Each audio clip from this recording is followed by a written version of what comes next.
నాకు ఇచ్చినందుకు ధన్యవాదాలు తెలియజేసుకుంటున్నాను అధ్యక్ష. Thank you. ధన్యవాదాలు. శ్రీమతి వేమిరెడ్డి ప్రశాంత్ రెడ్డి గారు.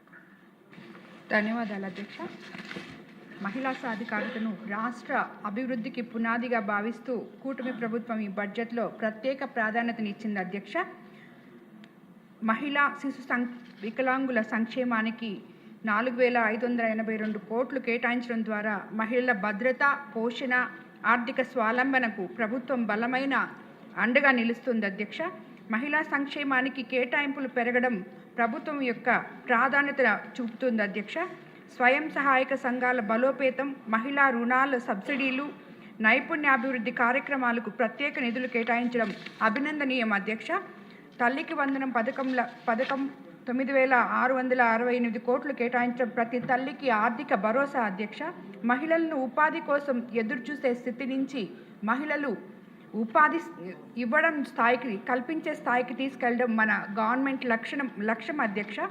వడ్డీ లేని రుణాల పరిమితిని 5 లక్షల నుంచి 10 లక్షలకి పెంచడం, అలాగే ఎస్సీ ఎస్టీ మహిళలకు ప్రత్యేక రుణ సౌకర్యాలు కల్పించడం, ఇవన్నీ మహిళా ఆర్థిక బలంతో పాటు ధైర్యం కూడా ఇస్తున్నాయి అధ్యక్ష. మహిళలకి వన్ ఫ్యామిలీ వన్ ఎంటర్ప్రెన్యూర్ లక్ష్యంతో ప్రతి కుటుంబంలో ఒక మహిళా వ్యాపారి తీర్చిదిద్దే కొనసాగుతుంది అధ్యక్ష.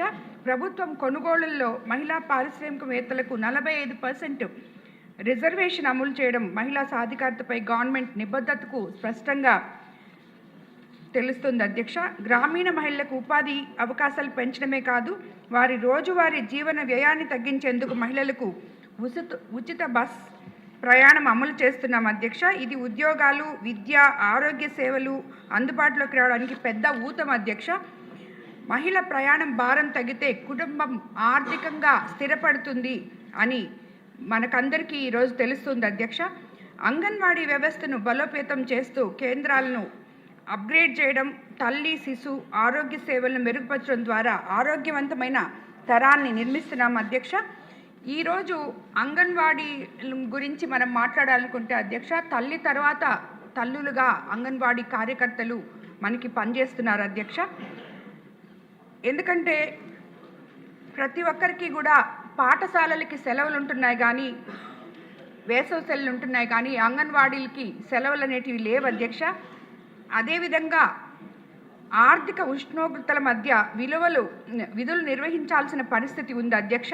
కనీసం 30 రోజులు చెల్లింపు వేసవి సెలవులు కల్పించాలి అధ్యక్ష. వాళ్ళకి కనీసం సంవత్సరాలుగా సేవ చేస్తున్న కార్యకర్తలకు పదవీ విరమణ సమయంలో తగిన గ్రాట్యుటీ లేదు అధ్యక్ష.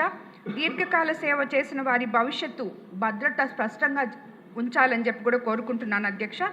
సేవా కాలాన్ని పరిగణనలోకి తీసుకొని గ్రాట్యుటీ అమలు చేయాలని కూడా కోరుకుంటున్నాను అధ్యక్ష. పెరుగుతున్న జీవన వ్యయాల నేపథ్యంలో ప్రస్తుత గౌరవ వేతనం సరిపోవడం లేదని కూడా చాలామంది రిక్వెస్ట్ చేసుకుంటున్నారు అధ్యక్ష. కనీస వేతనాల చట్టానికి అనుగుణంగా దశల వారీగా వేతనాలు పెంచాలని వాళ్ళు కోరుకుంటున్నారు అధ్యక్ష. అలాగే డిఏ లింకేజ్ వంటి విధానాలను కూడా పరిశీలించాలని కోరుకుంటున్నాను అధ్యక్ష. ప్రమాద బీమా అమలు పూర్తి స్థాయిలో జరగాలని కూడా కోరుకుంటున్నాను అధ్యక్ష. అలాగే గౌరవ వేతన ఉద్యోగులుగా కాకుండా కనీసం సెమీ గవర్నమెంట్ హోదా ఇవ్వాలని కూడా వాళ్ళ కోరిక అధ్యక్ష. అంగన్వాడీ కార్యకర్తలు స్వయంగా ప్రభుత్వ సంక్షేమ పథకాలు అర్హులే అయినప్పటికీ అన్ని పథకాల్లో వాళ్ళకి పూర్తి స్థాయిలో న్యాయం జరగటం లేదని కూడా వాళ్ళు విన్నవించుకున్నారు అధ్యక్ష.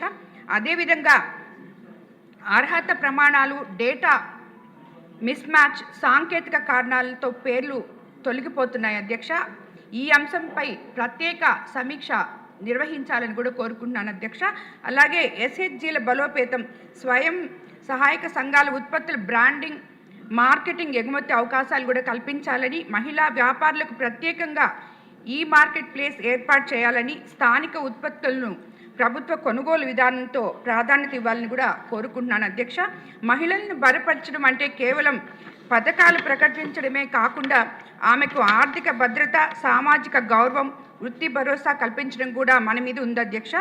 ఈ గ్రాంట్ మద్దతు ఇస్తూ మహిళలకు ఆర్థికంగా, సామాజికంగా, రాజకీయంగా బలపరిచే ఈ చర్యకు పూర్తిగా సహకారం అందిస్తున్నాను అధ్యక్ష. ధన్యవాదాలు అధ్యక్ష.